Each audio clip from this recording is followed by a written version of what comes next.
Hello everyone, स्वागत है आप सभी का अपराजिंग एकेडमी में क्लास 10 मैथमेटिक्स का। आज हमारा ये लेक्चर नंबर 91 होने वाला है। लास्ट लेक्चर में हम लोगों ने बात करी ट्रिग्नोमेट्रिक रेशियोज के जो वैल्यूज़ हैं थीटा बराबर 0, 90, 30, 45, 60, इन सब के लिए sine theta, cos theta, tan theta, इन सब का मान क्या होता है हमने ये सब देखा था। और हमने एक टेबल बनाई थी ना, टेबल को याद करने का मैंने आपको तरीका भी बताया था, है ना, कि साइन की वैल्यूज के लिए हम लोग क्या करेंगे, √0/2, √1/2, √2/2, √3/2, √4/2, है ना, ऐसे लिखेंगे और उसके बाद इन सबको सॉल्व करेंगे तो साइन की वैल्यूज आ जाएंगी, है ना।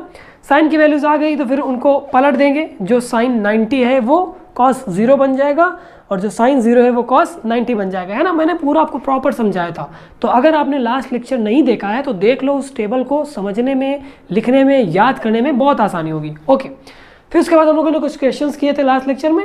अब इस लेक्चर में भी हम फर्दर क्वेश्चंस ही करने वाले हैं और क्वेश्चंस अपने मधुर गुप्ता और एनसीईआरटी दोनों से होने वाले हैं, ठीक है। तो पहला क्वेश्चन बोर्ड में कुछ यूँ है कि अपने पास एक लंबा सा एक्सप्रेशन लिखा हुआ है, साइन कॉस टेन कॉस दुनिया भर की चीज़ें इसमें लिखी हुई हैं, इसका अपने को मान ज्ञात करना है। तो कुछ बड़ी बात नहीं है, सिर्फ और सिर्फ आपको sine 30, sine 45, cos 60 degree, sine 30, cos 30 और टेन 60 की वैल्यू पता होनी चाहिए। कहाँ से पता चलेगी? टेबल से। एक बार आप लोग टेबल को देख लीजिए, याद हो जाएगा, है ना। ओके, और अगर आपको ये याद है ऑलरेडी तो और अच्छी बात है।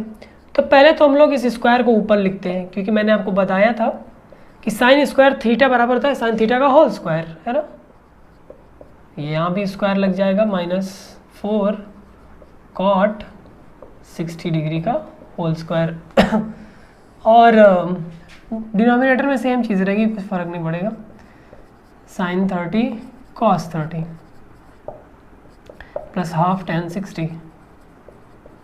ओके, अब सबकी वैल्यूज़ रख दो। साइन 30 1/2 होता है, इसका स्क्वायर। साइन 45 1/√2 होता है, इसका स्क्वायर। माइनस कॉट 60 इसका क्या होता है, साइन 60 का √3 होता है, कॉस 60 का 1/√3 हो जाएगा, पलट जाएगा, square. Divided by 2 times sign 30 1/2, cos 30 √3/2, okay, plus 1/2 times ten 60 √3। इतना आ गया। चलो स्क्वायर कर दो, 1 का स्क्वायर 1, 2 का स्क्वायर 4, प्लस 1 का स्क्वायर 1, √2 का स्क्वायर 2, माइनस 4 मल्टीप्लाइड बाई 1 का स्क्वायर 1, √3 का स्क्वायर 3, डिवाइडेड बाई 2 से 2 कैंसिल आउट, तो ये √3/2 बचा, प्लस ये भी √3/2 बचा। ऊपर ऊपर का मल्टीप्लाई होगा तो √3 होगा, डिवाइडेड बाई 2। ओके, चलो 4/3 ये बचेगा, है ना। 4 का मल्टीप्लाई 1 के साथ होगा तो 4 और डिवाइडेड बाई 3, तो इसको एक स्टेप काहे बढ़ाएं, यहीं पे लिख लेते हैं और ऐसे 4 डिवाइडेड बाई 3। चलो अब ऊपर हम लोग लासा लेते हैं। 4, 2 और 3 का लासा क्या आएगा? 12 आएगा, है ना। 4 तिया 12, 3 एकम 3, plus 2 छंग 12 6, minus 3 Chowk 12, 4 Chowk 16, divided by √3/2 एक है, दूसरा √3/2 है, तो 2√3/2 हो जाएंगे, है ना। 2 टाइम्स √3/2 ये हो गए। 2 से 2 कैंसिल आउट। अब 6 3 9, 16 में से 9 जाएगा तो 7 आएगा, वो भी निगेटिव का, और डिवाइडेड बाई 12 डिवाइडेड बाई √3 और इसके बटे में 1 बचेगा, है ना, क्योंकि यहाँ से 2 कैंसिल हो गया तो 1 बचेगा। अब आपको ये रूल लगा देना है, ये ऊपर जाएगा और ये बीच में आएगा, ठीक है। तो 1 का मल्टीप्लाई -7 में -7 रिजल्ट आएगा, √3 का मल्टीप्लाई 12 में 12√3 रिजल्ट आएगा। आंसर। कोई दिक्कत हुई क्या? बिल्कुल भी नहीं होगी दिक्कत, अगर आपको ये सभी वैल्यूज़ याद है तो। और इनको याद करने के लिए आपके पास वो टेबल बनी हुई है, उस टेबल को देख लीजिए, क्या पैटर्न है, कैसे याद करनी है। आपके लिए ये सारे क्वेश्चन एकदम हलवा होने वाले हैं, ठीक। क्वेश्चन नंबर 2 पे चलते हैं। क्वेश्चन नंबर 2 अब हम लोग को करना है, वैसे ऐसा क्वेश्चन मैंने आपको एक बताया था ना, जिसमें 2 लीनियर इक्वेशंस बन जाती हैं, उनको फिर सॉल्व किया जाता है। तो आई थिंक इसको आप लोग अगर खुद से ट्राई करें तो सॉल्व कर लेंगे, कोई बड़ी बात नहीं है। तो ट्राई करो, एक कोई सीन नहीं है। ए 2 चीज़ें यहाँ पे हमें दी हुई हैं, tan a + b बराबर √3 और tan a - b sin a - b बराबर हाफ, मतलब कि 1/2। तो tan 2a - 3b का मान ज्ञात करना है अपने को। ओके, इन 2 चीज़ों का पहले अपने को यूज़ करना है और 2 लीनियर इक्वेशंस बनानी है, ठीक है। तो tan a + b बराबर √3 दिया हुआ है and sine a minus B बराबर हाफ। ओके, √3 tan में किसकी वैल्यू होती है? tan 60 डिग्री की होती है ना। tan 60 अंश बराबर √3 होता है, तो हम लोग √3 की जगह tan 60 अंश पुट कर सकते हैं। ओके, तो यहाँ से क्या इंप्लाई करेगा? a प्लस बी बराबर हो जाएगा 60 अंश के, है ना। tan something is equal to tan something, that means both something are equals.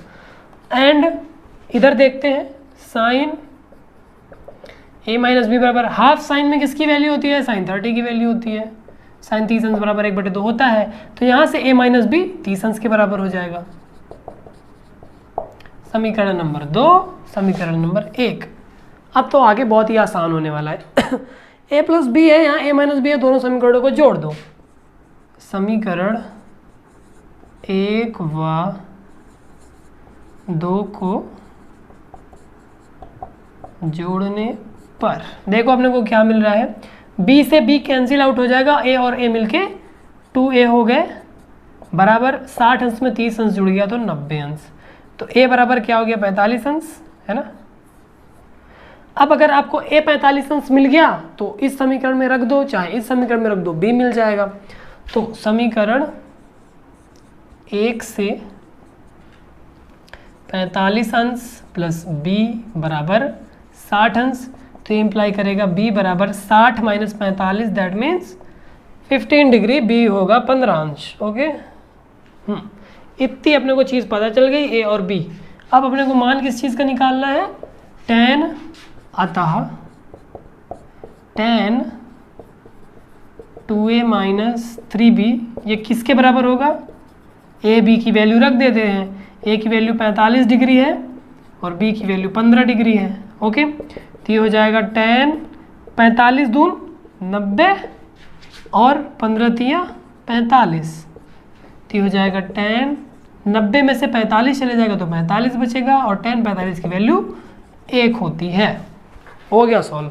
क्या करना था इसमें यार? कुछ नहीं करना था, सिंपली आपको ये जो दो डाटा दिए हुए हैं इनसे दो लीनियर इक्वेशंस बनानी है, equation number 1, equation number 2, and then इन दोनों इक्वेशन को ऐड कर दो, सिंपली a और b की वैल्यूज आ जाएंगी और उन वैल्यूज को यहाँ पे पुट करो, नाइस एंड ईजी। एक आ गया आंसर, आंसर तो काफ़ी अच्छा है। ओके, ये क्वेश्चन ऐसा था, बहुत ईजी क्वेश्चन था। अब हम लोग चलते हैं एक क्वेश्चन, उस क्वेश्चन में 4 पार्ट है, चारों पार्ट में अपने को रीज़न देना है कि वो चारों पार्ट सही भी हैं या गलत भी हैं, और अगर सही है तो क्यों सही है, गलत है तो क्यों गलत है ना। तो ये शायद एनसीईआरटी का 4th क्वेश्चन है, एक्सरसाइज 8.2 का। तो चलते हैं हम लोग अपने नेक्स्ट क्वेश्चन पे। ओके, ये अपना 3rd क्वेश्चन है। इस क्वेश्चन में अपने को 5 पॉइंट्स दिए हुए हैं और पता लगाना है कि इसमें से कौन कौन से पॉइंट्स ट्रू हैं, कौन कौन से पॉइंट्स फॉल्स हैं, और अगर कोई पॉइंट ट्रू है तो why is that point is true, है ना, वो ट्रू क्यों है, और कोई पॉइंट अगर फॉल्स है, गलत है, तो वो गलत क्यों है, ये रीज़न बताना है। तो इन सभी क्वेश्चंस का आंसर सिर्फ और सिर्फ कहाँ पे मिलेगा? अपनी टेबल पे, जो त्रिकोणमितीय अनुपातों की टेबल है उसमें सारे क्वेश्चंस का आंसर है। तो आप लोग अगर एक बार टेबल को खोल लें और इसको देख लें तो आपको एक एक क्वेश्चन का हल वहाँ पे मिल जाएगा। अब क्योंकि हमें उत्तर में कारण बताना है, टेबल तो बना के चले नहीं आओगे, है ना, तो हम लोग देखते हैं कि एक एक चीज़ का क्या कारण है।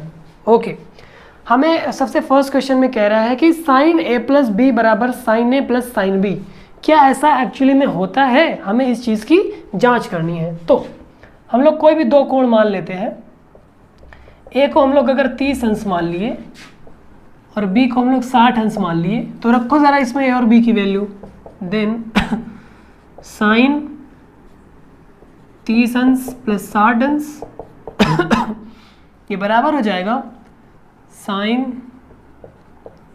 30 प्लस साइन 60 के।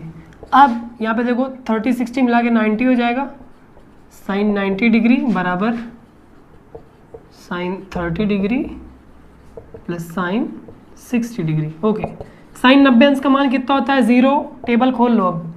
साइन 30 अंश का मान 1/2, 1/2। ओके, साइन 60 अंश का मान √3/2। तो ये 0 और ये कभी भी बराबर नहीं होगा ना इसके, ये √3 + 1 हो जाएगा /2।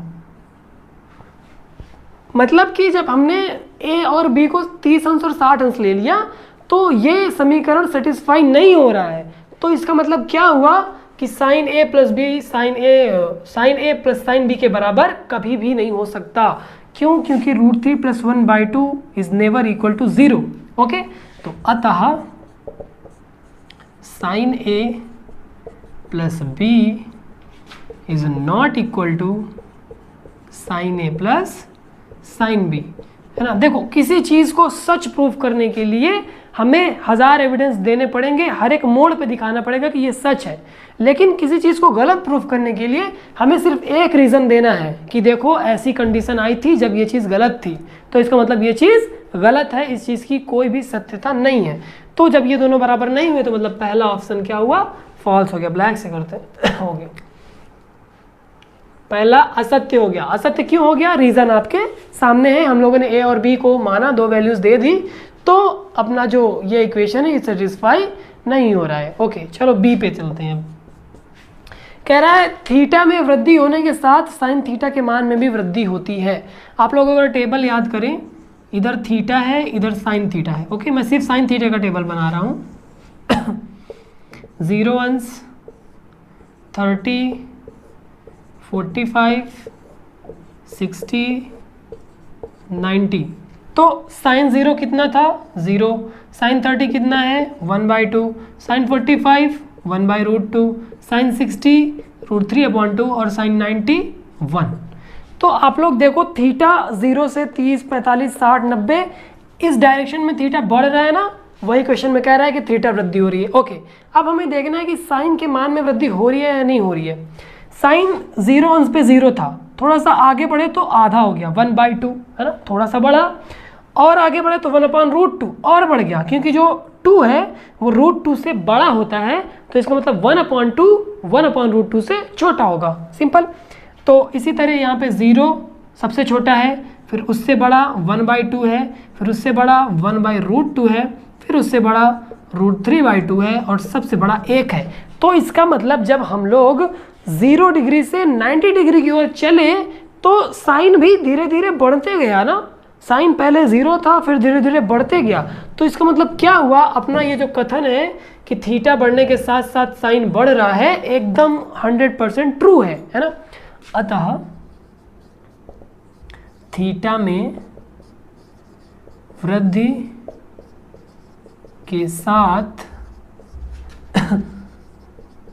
साइन थीटा में भी वृद्धि होती है। मैंने बहुत गंदा लिखा, बट इट्स ओके। आपको रीज़न समझ में आ गया ना। हम लोग टेबल से देख सकते हैं, जैसे जैसे थीटा इंक्रीज हुआ वैसे वैसे साइन की वैल्यूज इंक्रीज हुई। ओके, चलो अब इसी तरह करते हैं ऑप्शन सी, उसमें कॉस है। अब आपको मैंने बताया था टेबल बनाते वक्त कि जब हम लोग साइन की सारी वैल्यूज़ लिख लेते हैं तो कॉस की वैल्यूज़ लिखने के लिए क्या करते हैं? साइन की सारी वैल्यूज़ को पलट देते हैं, अपोजिट कर देते हैं, है ना। तो अगर मैं यहाँ पे टेबल बनाऊँ कॉस थीटा की, तो कैसे टेबल बनेगी? 0 degree, 30 degree, 45 degree, 60 degree and 90 degree. Okay, हमें क्या करना है? साइन की वैल्यूज पलट देनी है। तो ए सबसे शुरू में आ जाएगा, उसके बाद √3/2, उसके बाद 1/√2, उसके बाद 1/2, फिर 0। तो जब 0 से 1 तरफ जा रहे थे तो सारी वैल्यूज बढ़ रही थी, अब 1 से 0 तरफ जाएंगे तो चिन्ह ऐसे बन जाएगा, है ना, ये। तो अब ये सारी वैल्यूज इधर जाने पे घट रही है ना, तो इसका मतलब थीटा की वृद्धि के साथ कॉस थीटा की वैल्यूज नहीं बढ़ रही है, कॉस थीटा घट रहा है ना। सो दिस विल इम्प्लाई थीटा में वृद्धि होने के साथ कॉस थीटा में वृद्धि नहीं हो रही है। वृद्धि की बात छोड़ो, वो घट रहा है ना। तो इसका मतलब ये वाला ऑप्शन गलत हो गया। ओके, अब हमें पूछ रहा है कि थीटा के सभी मानों के लिए साइन थीटा बराबर कॉस थीटा होगा। क्या ऐसा है? हम लोग मान लो यहाँ पे थीटा बराबर 0 रख दिए, तो क्या साइन 0 कॉस 0 बराबर है? साइन 0 तो 0 है, लेकिन कॉस 0 तो 1 है। पहले ही ऑप्शन में ये गलत हो गया। हम थीटा बराबर 30 रख दें तो साइन 30 यहाँ पे है 1/2, लेकिन cos 30 √3/2, 1/2 can never be equal to √3/2, है ना। लेकिन अगर हम लोग थीटा बराबर 45 रखें तो यहाँ भी 1/√2, यहाँ भी 1/√2, तो साइन थीटा और cos थीटा तब बराबर है जब थीटा दोनों क्या होंगे, 45 अंश के बराबर होंगे, है ना। और मैं यहाँ पे रीज़न लिख देता हूँ।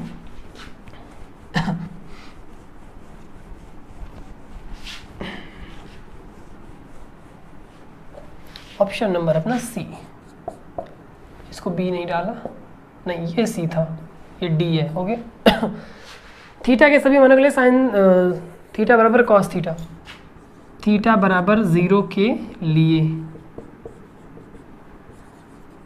साइन 0 बराबर 0, cos 0 बराबर 1 and 0 is never equal to 1, so this will imply अपना ये ऑप्शन असत्य है। ओके, मैं ये वापस से नहीं लिखने वाला हूँ। आप लोग यहाँ पे रीज़न लिखेंगे कि थीटा के सभी मानों के लिए साइन थीटा बराबर कॉस थीटा नहीं है ना, तो ये अपना ऑप्शन फॉल्स हो गया। इसके बाद a बराबर 0 पर कॉट ए परिभाषित है या नहीं, डी और ई।